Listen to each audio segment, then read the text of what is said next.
আজকে তোমাদের একটা মজাদার গল্প শুনি। একজন শিক্ষক মশাই তার নিজে ক্যাশের প্রয়োজনে ব্যাংকে যায়।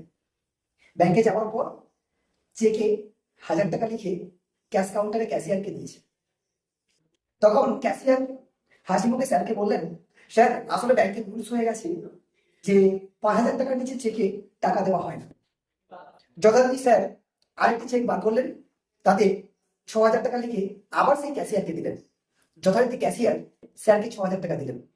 স্যার তৎক্ষণাৎ আর ডিপোজিট ফর্মে 5000 টাকা ডিপোজিট করে সেই ক্যাশিয়ারকে দিলেন। ক্যাশিয়ার রেগে স্যারের দিকে তাকিয়ে থাকলেন।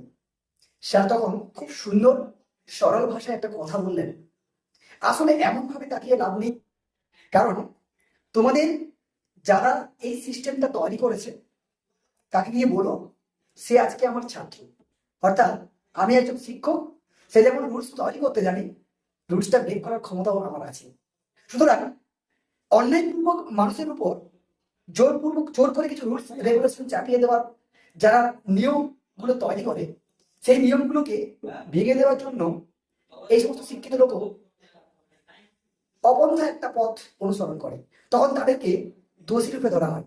আসলে আজকে এটা প্রমাণিত হলো, একজন শিক্ষক যে শিক্ষকই থাকে সেটা সকলের সামনে এই সমাজকে আঙুল দিয়ে এই স্যার প্রমাণ করে দিলেন।